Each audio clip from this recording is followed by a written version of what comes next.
Ele foi eleito o melhor deputado federal do Brasil, é de Joinville, catarinense, lutou também e continua lutando por mais investimentos em rodovias aqui para o nosso estado de Santa Catarina.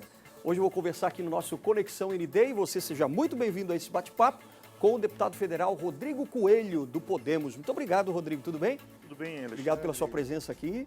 Eu que agradeço, boa noite a você, quem nos assiste, é um prazer enorme estar aqui com vocês. Maravilha. Agora, como é que é? Você é o seu primeiro mandato, né, como deputado federal, você já foi, claro, vice-prefeito, na época do prefeito Udo Deller, né, em Joinville. Teve mandato também como vereador, mas agora o primeiro como deputado federal e já é eleito o melhor deputado. Para o senhor, o que muda, na verdade, nessa responsabilidade, né, de você carregar esse título agora e saber que realmente você precisa devolver para Santa Catarina aquilo que as pessoas confiaram? Perfeito.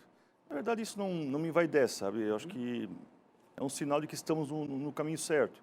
Essa premiação é o ranking dos políticos, que é uma entidade, um site que existe há mais de 10 anos, que avalia o dia a dia do parlamentar, desde a presença, as votações, os pareceres, os pronunciamentos, respeito ao dinheiro público, né, não abusar das verbas de gabinete que tem, né, dos excessos que podem o mandato proporcionar ao parlamentar, o combate à corrupção, fim dos privilégios, pautas como a reforma da Previdência, que foi votada, o marco legal do saneamento, das startups. Então, eles avaliam várias votações, o dia a dia, acompanham, e não é uma eleição assim de votação, né, movimentar as pessoas para ir lá votar. São pessoas, jornalistas, empresários que fazem parte.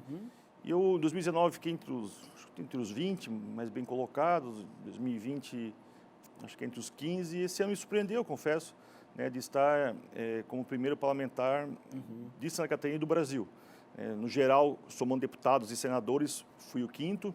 Né, teve 4 senadores à frente e como deputado federal o primeiro. Então, acho que é um sinal que está no caminho certo, né, mas isso, na verdade, nos dá uma mais responsabilidade de continuar trabalhando muito por Santa Catarina, em especial por minha região norte-nordeste e Joinville. Claro. Agora, é importante a gente dizer também que o senhor foi contra a votação do fundão, quer dizer, da aprovação do fundão eleitoral, que é, bom, 5 bilhões 700 milhões de reais para eleições, sendo que antes era bem menos, né? Quer dizer, agora ficou muito mais alto. Para o senhor, o que isso significa? Confesso que é algo que revolta a gente, sabe? Teve votação contrária minha, mas não chegamos a 100 votos, na verdade, de parlamentares. Então, uma grande maioria votou a favor. Não chegou a 100 votos. Não chegou a 100 votos. É triste isso, hein? É muito triste, porque é um momento difícil que passa o Brasil. Sim. De retomada econômica, várias empresas quebraram, várias pessoas passando dificuldade. Uma pandemia que ainda não finalizou. O Congresso dá um sinal no último dia do ano legislativo, na última sessão do ano, de aumentar o fundão em 3 vezes o valor, chegando, né, a mais de 5 bi, fora o valor que a própria TSE, a Justiça Eleitoral, consome, vai dar mais 10 bi para o ano que vem. Então é muito dinheiro, mal empregado, né, e nesse ponto entra num tema que é o financiamento de campanha. Eu defendo que volte a doação de empresas. Claro que não empresas que tenham ligação com o poder público ou que tenham interesse em fazer obras ou fornecer algum produto.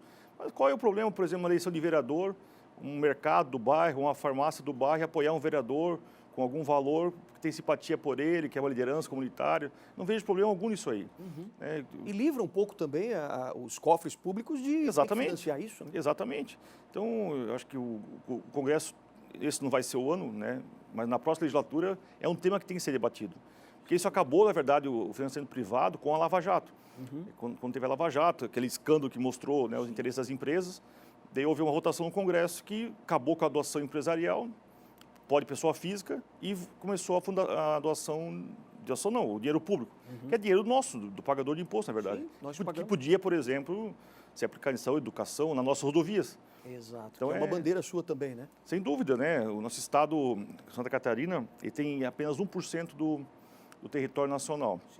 Nós somos a 5ª economia do Brasil, o 5º estado que mais arrecada. Mas em retorno do que a gente manda Brasília, somos o 23º, ou seja, o antepenúltimo, praticamente.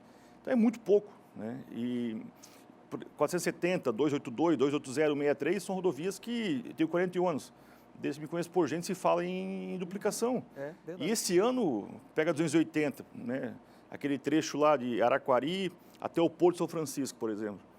apenas 10 milhões foram empenhados esse ano, quando o próprio DENIT diz que o ideal seriam 100 milhões para que a obra andasse num ritmo normal, porque falta 1 bi ainda para finalizá-la.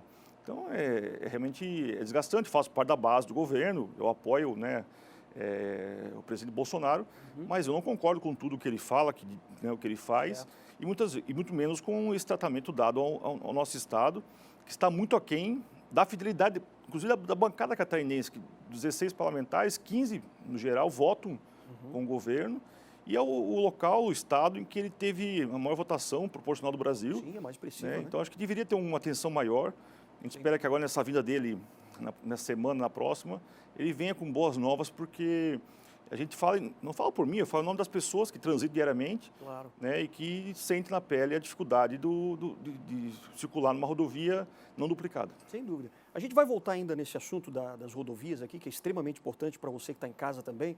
Mas, falando ainda do fundão, queria só colocar uma outra questão aqui, para o senhor também dar a sua reflexão, né? Porque eu acho que também faz parte da reflexão que muita gente faz em casa. Por exemplo, o presidente Jair Bolsonaro ele foi eleito basicamente pela internet em 2018. Quer dizer, a campanha dele foi uma das mais baratas do Brasil. Ele gastou R$700 mil, enquanto o seu oponente, o Haddad, do PT, gastou 44 milhões de reais. Então, quer dizer, e ele foi eleito por quase 58 milhões de brasileiros. Então, assim, ele provou, e outras pessoas também, deputados e até governadores, provaram que não precisa de tanto dinheiro assim para poder se eleger. Quer dizer, 5,7 bilhões representam o que, então, para esses parlamentares que querem todo esse dinheiro? Quer dizer, eles acham que com o dinheiro ainda vão conseguir conquistar ou até comprar votos? Eu penso que é um tiro no pé. Quando você vai ver, na última eleição de 2018, que também já existia o fundão, mas é um valor menor, Sim. Deputados do nosso estado, inclusive, né, que o teto é 2,5 milhões, mais ou menos, recebendo esse valor. Eu penso que quando pingar na conta e a imprensa, ou mesmo hoje é fácil com a rede social, no meio da campanha ser divulgado isso, certamente as pessoas vão pensar 2 vezes em votar em alguém que consuma 2 milhões de recurso público para fazer a campanha. Não há necessidade de um valor tão alto. Hoje em dia, com a internet, com o WhatsApp, né, não se gasta tanto material gráfico, por exemplo. Né? Exato. É claro que é importante o boca a boca, de casa em casa, trabalho formiguinha, mas não se gasta tanto. Hoje você consegue, às vezes, a pandemia mostrou uma ligação de vídeo fazer, às vezes, mais barulho, né, ter mais contato com pessoas do que a própria presença física numa cidade, por exemplo. Então, eu penso que vai ser um tiro no pé, isso. E, em especial, acho que quem votou vai ter um desgaste, porque a população está acompanhando. Hoje em dia, o que acontece em Brasília, automaticamente já respinga aqui, as pessoas já sabem. Né? Antigamente demorava um tempo, as pessoas não acompanhavam. Hoje em dia, a política virou um assunto de reunião de família, até às vezes uma discussões mais acirradas. Né? Nem todos pensam da mesma forma, é natural isso, mas as pessoas discutem esses assuntos e não é difícil, como passa o Brasil, repito, nosso estado também, de retomada econômica. Eu penso que provar um valor desse foi um desserviço que o Congresso fez ao Brasil. Entendi. Bom, o senhor está dizendo que espera que o presidente Bolsonaro também venha para Santa Catarina, na próxima vinda dele. Ele até estava para chegar hoje aqui em Santa Catarina, mas cancelou, ainda está incerta, né, se ele vai vir para cá ou não. Mas o fato é que precisa-se também desse apoio do governo federal para que as rodovias aqui tenham as suas duplicações e tal. E é uma bandeira do Grupo ND justamente trazer esses investimentos para Santa Catarina para poder o estado crescer. E o senhor foi vice-prefeito, de Udo-Deller, né? Prefeito lá de Joinville. Joinville, que é uma cidade bastante desenvolvida também, a maior cidade do estado, e precisa também desse amparo de rodovias ou até mesmo de investimentos para ferrovias, né?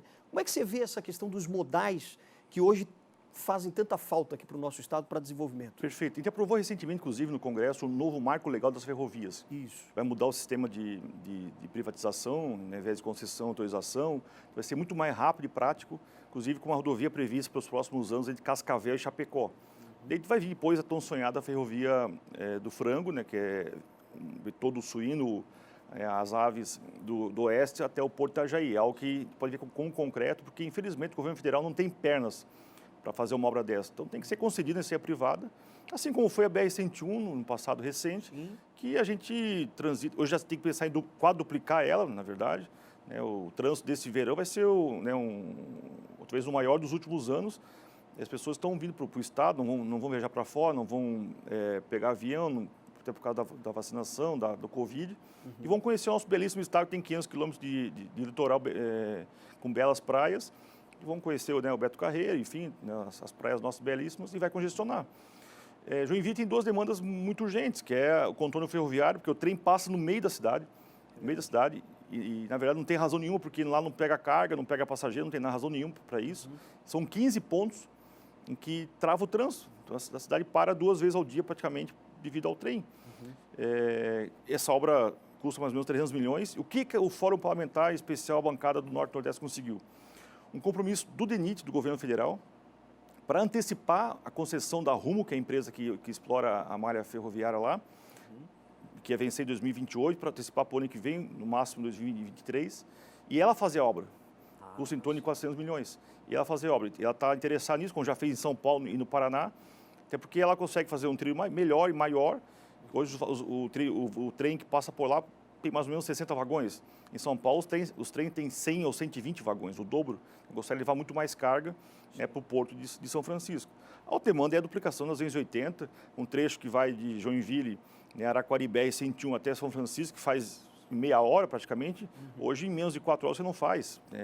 E isso, o próprio porto está perdendo cargas porque as empresas não aguentam, né? E se estão levando para o Porto Tapuá e outros portos, cujo acesso é mais fácil. Então são duas demandas importantes. A vantagem, a bancada catarinense é muito unida, ela é muito organizada, é uma das bancadas mais respeitadas no Congresso por essa união. Então nós temos cobrado, e te agradeço inclusive o Grupo ND pela força, pelo apoio nessa bandeira. Nós não estamos aqui brigando com A ou B, não é questão política, ideológica, é apenas um reconhecimento à grandeza do nosso Estado. E nossas rodovias não estão à altura do que nosso Estado merece.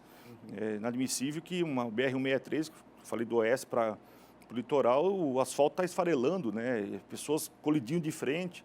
Teve um acidente agora nas 280, faleceu 3, a avó, a mãe e a filha, recente agora. Estão pessoas, todos conhecem alguém familiar ou amigo que faleceu. Sim. Então não se fala só em economia, mas se fala em vidas que serão poupadas, que infelizmente se perderam nesses últimos anos. E a gente sabe que as ferrovias também, quer dizer, o projeto de ferrovias, que já é bastante antigo aqui para Santa Catarina, desde 2008 que se fala, por exemplo, da Ferrovia do Frango, de oeste a leste, e a gente sabe que é um projeto demorado, quer dizer, as rodovias precisam estar em boas condições para poder suprir essa demanda aqui de Exatamente. A gente sonha no futuro próximo, mas isso é prazo de 5 anos no mínimo para ter essa ferrovia. Sim. Enquanto isso, nós temos que duplicar, que é muito mais rápido. Claro. E o cidadão não quer saber se a rodovia é federal, estadual, muitas vezes nem sabe qual é a divisa entre uma rodovia e outra, se o recurso é municipal, estadual ou federal, e paga imposto.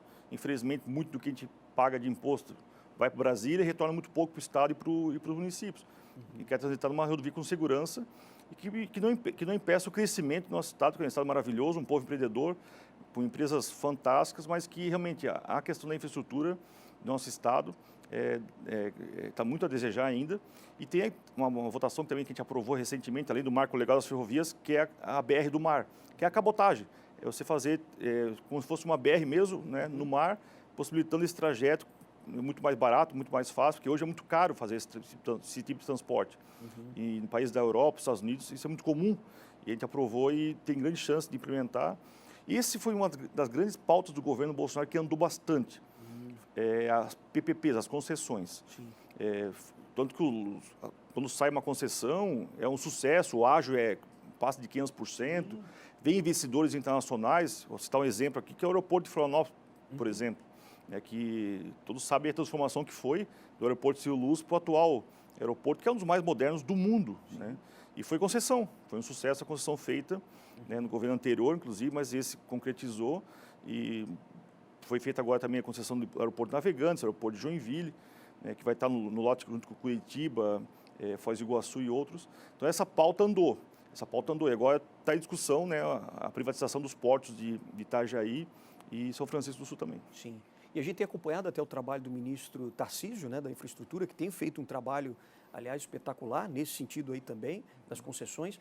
Mas eu queria te perguntar até, você como deputado federal lá, como é que você sente o relacionamento com, por exemplo, os ministérios, o Ministério da Infraestrutura, nessa questão das rodovias? Qual a pressão que vocês fazem, até mesmo com o presidente? Qual seria como é que está sendo esse relacionamento para tentar trazer esses investimentos para cá? A bancada é muito próxima, né, ao presidente, ao próprio ministro Tarcísio, é muito receptivo. Mas houve, sem dúvida alguma, a gente reconhece uma queda de arrecadação. Né, e o que o ministro Tarcísio, hoje, o Ministério tem de recursos, que é 5 bi no Brasil todo, é o que o DENIT tinha, que é um dos órgãos do governo federal, 10 anos atrás. Então, você imagina, 5 bi para o Brasil todo não é nada. Como eu falei, 280 falta 1 bi para finalizar. Então, é falta de recurso mesmo. A gente observa que semanalmente a ministra inaugurando obras em outros estados. Sim. Nós temos 16 deputados apenas, são 3% do Congresso Nacional, é muito pouco. Então, a pressão realmente, mas não é desse governo também, o mérito, demérito, né? A gente já viu alguns presidentes virem aqui na 470 especial e darem data de inauguração, né? E nunca teve nada. Nunca teve nada, pelo contrário. Andou agora um pouco com mais rapidez a obra devido ao aporte do governo do Estado em alguns recursos, né, no governo, na 470 especial e na 282. Então, a bancada é muito próxima. A gente bate na mesa, o deputado Chodini presidiu a CVT, Comissão de Viação e Transporte, esse ano foi um avanço. O senador Dário presidiu a Comissão também do Senado, de Viação e Transporte. Então, foi um peso maior, a bancada foi muito próxima ao presidente, e a gente torce que nessa vinda do Bolsonaro agora para que vem para Santa Catarina, que ele traga recursos realmente, porque houve uma redução agora de 40 milhões no valor das rodovias. Talvez até a justificativa do governo seja assim, nós estamos dando prioridade para alguns lugares onde estaria, por exemplo, uma situação pior de rodovia, deve ser isso? Também. Mas tem uma questão política envolvida, né? Nosso estado é um estado muito fiel ao presidente. Dificilmente ele vai perder uma parte do eleitorado, mas claro, o pessoal está descontente. Assim como o pessoal votou em anos anteriores muito forte do PSDB, que sempre ganhou eleição em Santa Catarina, com o tempo, com o desgaste, o pessoal optou por outros candidatos, e o Bolsonaro certamente não terá a mesma votação que teve, não por mim, mas a gente observa isso no dia a dia, que teve em 2018, natural que isso ocorra. Mas um tratamento melhor ao nosso Estado, e quer apostar em outros que ele não é tão forte, em especial naqueles em que o Lula, que é o principal oponente dele, está mais bem colocado. Então tem essa questão política envolvida, sem dúvida alguma, e é uma pena, né? Mas a gente, por isso que tem como grande bandeira a reforma das reformas, que é a reforma do Pacto Federativo, deixar o dia nos municípios, o recurso na cidade, que é onde as pessoas moram, onde tudo acontece, para evitar, né? Os prefeitos têm que estar de piso na mão e buscar recursos em Brasília semanalmente, porque a arrecadação municipal e estadual não é o suficiente para suprir todas as demandas das cidades. Né?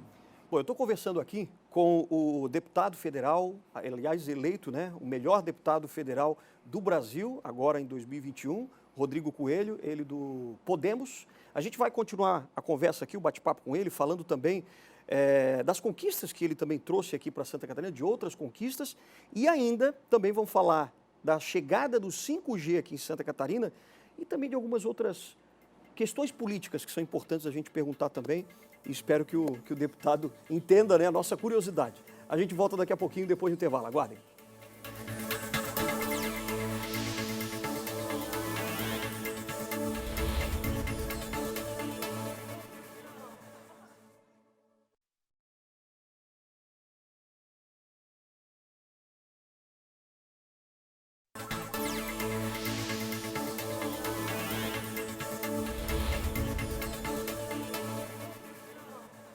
Hoje nós estamos falando aqui da necessidade que o nosso estado de Santa Catarina tem, principalmente com as obras e investimentos nas rodovias aqui do estado. A gente está conversando com o deputado eleito, até o melhor deputado do país, deputado federal Rodrigo Coelho, que está aqui com a gente, do Podemos.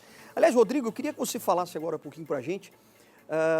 É difícil ser hoje um parlamentar, um deputado, com toda essa polarização que existe hoje no Brasil? É complicado você fazer o seu papel de trazer, né, para o seu estado, por exemplo, os benefícios que a gente espera? Eu penso que na vida nada é fácil, né? Mas a minha experiência como vice-prefeito e como vereador, e até a formação em direito, confesso que ajudou bastante. eu observava outros parlamentares no início do mandato com uma certa dificuldade, porque não tinham, no processo legislativo, por exemplo, nunca tinham tido uma experiência, houve uma renovação muito grande, né, em 2018. Então, isso me ajudou bastante. É que são 513 deputados, então, às vezes, questões políticas, né, eu passei por um desgaste com o PSB, que era meu partido anterior, por ter votado na reforma da Previdência. Eu participava de 11 comissões da Câmara, por exemplo, inclusive da Comissão da Reforma da Previdência, fiz 5 emendas ao texto, 5 emendas foram acolhidas, só que o partido PSB, que na época tinha uma inclinação mais moderada, mas depois do falecimento do Eduardo Campos, voltou mais à esquerda e virou oposição ferrenha ao presidente Bolsonaro num bloco PT e PSOL. E eu estava totalmente deslocado e fui punido por isso, né, por ter votado com a minha consciência. Me tiraram de todas as comissões, tempo de tribuna, foi um negócio assim... Te cancelaram mesmo, que hoje o termo é cancelar. Que na verdade, não fui só eu, foram 11 deputados do PSB, que votaram a favor de ter essa penalização. Depois eles viram que exageraram na dose, mas eu já tinha entrado com ação judicial no TSE, porque eu não posso mudar de partido, senão perco o mandato. Só tem aquela janela, 6 meses da eleição. Tem como ação, consegui a liberação no TSE, né, isso foi agora em abril, mas demorou um ano praticamente o processo, e hoje estou no Podemos. Então, isso me prejudicou um pouco no dia a dia pelo trabalho nas comissões. Claro. Mas você, fuçando, estudando, indo no ministério, batendo na porta, você consegue recursos para a cidade, consegue aprovar seus projetos, começa a participar de frentes parlamentares, começa a interagir, a fazer conexão, então isso facilita. Certamente, hoje estou numa condição assim, com uma melhor condição do que no início do mandato. A gente aprende muito também no dia a dia. Mas você vê também muitos, escancaradamente, talvez, os interesses, né, políticos ali nos bastidores da política lá no Congresso. Isso sem dúvida, né? Há bancadas assim fortes, né? Eu dou um exemplo agora, a gente votou recentemente a urgência. O que é a urgência de um projeto? Você não precisa passar pelas comissões. Porque um projeto passar pelas comissões demora muito, é mais de 6 meses praticamente, e vai direto para o plenário, que é o projeto de lei até do deputado catarinense, ex-deputado Renato Viana, de 91, que legaliza os jogos do Brasil. Só que isso foi dado como uma pauta de costumes, mas não é, na verdade, é uma discussão que tem que ser feita, tem que ser enfrentada, assim ou não, vamos votar. E a bancada evangélica, da qual tem uma ligação boa, muito forte, sou católico, mas muito bem com eles, se mobilizaram contra isso, mas alguns votaram a favor, e foi aprovada a urgência por uma votação assim expressiva. É um sinal de que essa matéria, se for a plenário, tem grande chance de ser aprovada. Que a urgência é ir direto para a plenário. Foi votado isso no final do ano. Então a gente vê que há interesse assim, né, em jogo, sem dúvida, mas a gente vê que a corrupção que se dizia que havia, né, certamente isso não digo que estancou 100%, que é quase impossível, claro. Mas que o que acontecia em governos anteriores, hoje é muito mais fácil rastrear o recurso desviado. Então a pessoa tem que ter muita coragem, né, para dizer o mínimo, para colocar a mão e desviar recurso público. Porque hoje está tudo muito fiscalizado, está tudo no site, as informações estão muito hoje digitais. Então é difícil acontecer, né, e o que aconteceu na Petrobras, por exemplo, na Caixa Econômica. Então, isso foi uma grande virtude do governo Bolsonaro, de estancar essa corrupção que estava já instalada, praticamente, enraizada no centro do governo, mas hoje isso parou. Já que a gente está falando dessa questão política e também um pouco dessa polarização, gostaria de uma reflexão sua, talvez de uma posição, da sua opinião mesmo.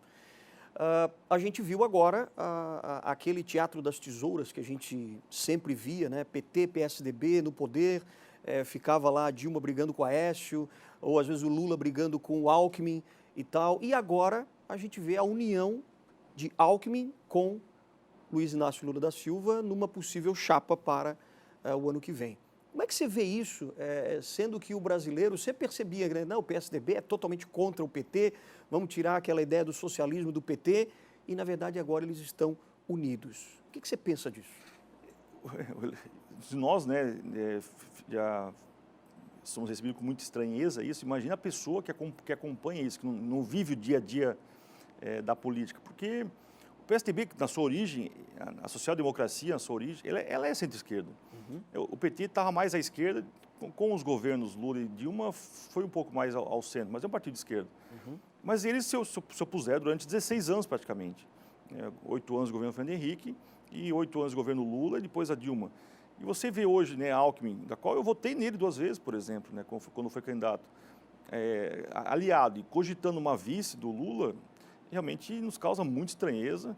Eu penso que ele está dando um tiro no pé muito grande, porque foi um baita governador de São Paulo, é um político que não tem nada o que falar da vida pregressa dele, um cara sério, correto, não tem processo nenhum, mas se aliar, né, a Lula, que se fosse um país sério, não poderia nem ser candidato, sério, digo o STF ter anulado todos os processos dele. Sim. Não anulou, porque essa é a importância narrativa, porque está dizendo que ele é inocente, mas não é inocente. Sim. Foi dado o juiz como imparcial. Né, Na verdade, foi para atrasar o processo todo e torná-lo elegível, né? Exatamente, e alguns prescreveram, né? O caso do Triplex, por exemplo, prescreveu, né? O que é absurdo, e foi solto agora recentemente pelo STJ, Palocci, Delúbio, todo aquele pessoal que confessou, os caras são réu confesso, eles falaram tudo, eles deram detalhes, devolveram recursos. Exato. E o STF foi lá e disse assim, não, vocês não são ladrões, ok, deixa eu falar. Isso é revoltante, sabe? Revoltante. Como é que a gente vai cobrar, né? A pessoa se sente assim, pô, os caras desviaram recursos, foram condenados, estavam presos, agora foram soltos, né? Depois de 7, 8 anos, porque a Lava Jato foi um divisor de águas na história do Brasil do combate à corrupção, sem dúvida nenhuma. Com certeza. Se teve erros, teve, né, excessos, que sejam corrigidos esses erros. Sim. E esses excessos, mas não anular, passar uma borracha e as pessoas se auto-intitularem inocentes que foram perseguidos, e um mico discurso agora de coitado, inclusive, né, e que pega alguns, inclusive, né, o Lula, na maior parte das pesquisas, está ponteando em primeiro, até com uma vantagem considerável, né, se não houver uma junção de forças. A chance de ganhar o primeiro turno, infelizmente, hoje é enorme, né, mas a gente torce que isso não aconteça, que o Brasil retome a economia, supere a pandemia e gere emprego e renda, sem deixar de lado também a atenção às pessoas mais simples, às pessoas carentes. Sim. Então foi importante a aprovação do novo Auxílio Brasil, no lugar do auxílio emergencial, unindo ao Bolsa Família, no valor de R$400, que há muita gente ainda com bastante dificuldades, comprando lenha para fazer fogo, que não consegue comprar botijão, a gasolina está um valor alto. Então essa é uma realidade não só no Brasil, mas no nosso estado também. Vou falar um pouquinho das conquistas aqui para Santa Catarina, porque a gente precisa de bastante coisa também, né? A gente sabe que tem estados em pior situação, Santa Catarina é um estado privilegiado, mas dentro de toda a sua agenda, no caso, daquilo que você quer trazer para Santa Catarina, o que você conquistou até agora? A gente conseguiu, nesses 3 anos, praticamente R$150 milhões em emendas, que foram para quase 200 municípios já. A maior parte foi para a região norte e nordeste, desde ajudar as APAES de vários municípios, a AMA, que cuida dos autistas, o Bolshoi, que tem um trabalho fantástico de inclusão social e de cultura, acho que é um dos maiores legados do ex-senador Luiz Henrique, que deixou para o Brasil, para Joinville, para Santa Catarina, esse Bolshoi, esse trabalho fantástico que faz o Bolshoi. Para rodovias também, Serra Dona Francisca, que liga lá Joinville a Campo Alegre, São Bento, Mafra, Rio Negrinho. Para os hospitais da região, para Araquari, que está crescendo muito, vai ter um hospital próprio, conseguir enviar bastante recursos para lá, para o sul do estado, para pavimentação também, que é uma demanda dos municípios. Na pandemia, a gente conseguiu ajudar bastante os municípios com recursos para que se equipassem e dessem condições. E agora, no pós-Covid, criar os centros de reabilitações, de fisioterapia pulmonar, respiratória, e alguém que ficou com sequela no rim, no pulmão ou no coração. Então, confesso, e até a FECAM teve esse reconhecimento em conversa com o presidente Clenilton, com o seu diretor, o Rodrigo Facchini, de que a gente conseguiu contemplar praticamente prefeitos de todos os partidos. Eu não vi essa questão partidária, a eleição, a sigla, essa questão ideológica é para o momento da eleição, mas durante o mandato a gente tem que ajudar o Estado, a gente foi eleito para ajudar Santa Catarina, e para todas as regiões do Estado. Então, essa foi uma vantagem que a gente conseguiu contemplar todas as regiões. Obviamente, a gente não consegue ajudar a todos e com o valor que a gente gostaria, mas, confesso, estou satisfeito com valores conseguidos para o nosso Estado e com os projetos aprovados também na Câmara dos Deputados. Perfeito. Agora, tem um projeto também que você está bem por dentro, né, que é a chegada aqui a implementação, pelo menos, né, dos 5G. Aqui no Brasil e aqui em Santa Catarina. Em que pé está esse projeto? Como é que está? Perfeito. Em 2019, a gente chegou lá, alguns deputados novos, a gente fundou a Frente Digital. São senadores, deputados, com um perfil mais jovem, assim, que tem como grande bandeira a educação e a ciência e tecnologia. E a pandemia mostrou isso, né, o avanço, a revolução que teve em 2 anos praticamente. Talvez a tecnologia avançou, que avançaria em tempos normais, condições normais, em 5. Verdade. O 5G vai ser uma mudança tão grande, Alexandre, do que foi da máquina de escrever, a máquina de datilografar, de escrever para o computador. Vai ser uma revolução assim, não só para a imprensa, mas para a medicina em especial, oportunidades de emprego, para o turismo, porque vai ser uma rapidez tremenda. Para o agronegócio mesmo, vai ser uma revolução de trator, trabalhando 24 horas por dia, plantando ou colhendo, sendo operados na palma da mão pelo celular, com autonomia total, né? E isso para o nosso estado, que tem uma vocação forte no agro, vai ser fantástico. Você poder controlar, né, uma granja com frangos ou suíno, a temperatura, se caiu, como é que está. Então vai ser assim uma revolução fantástica. O leilão foi um sucesso, aconteceu agora em novembro. A previsão é que no primeiro semestre já seja instalado na capital, Florianópolis, o 5G. Nós estamos lutando para que haja, seja interiorizado isso aí para o OS especial, uma soja mais forte, porque o cronograma ia chegar lá em 2025, 2026. Eu penso que é muito longo isso aí, mas com o próprio avanço do 5G, da tecnologia que ele tem, é fácil de instalar e levar isso, né, para o nosso estado especial, que é um estado, uma parte plano, não tem dificuldades e acidentes geográficos que dificultam, né, o acesso. Então, com a Frente Digital, a gente conseguiu aprovar o marco legal das startups também, o marco legal da inteligência artificial, o projeto de lei da telemedicina, que foi aprovado.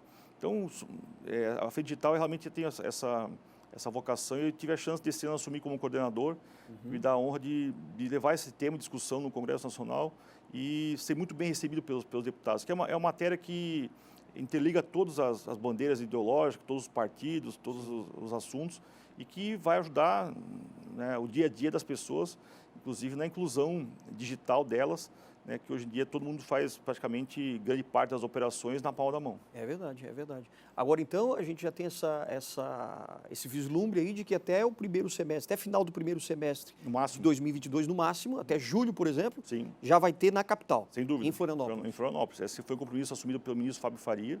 Certo. Está isso no edital.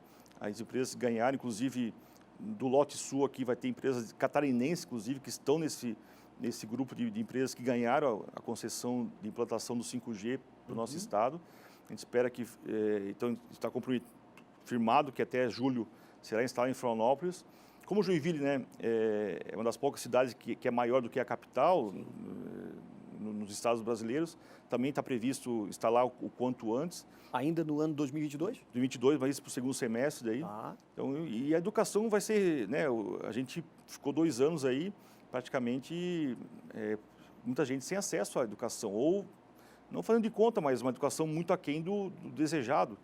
Tem que ter um novo ensino médio, focar, e aqui eu faço uma defesa muito forte do Sistema S. A educação técnica, ela tem que ser... Está pronto o modelo.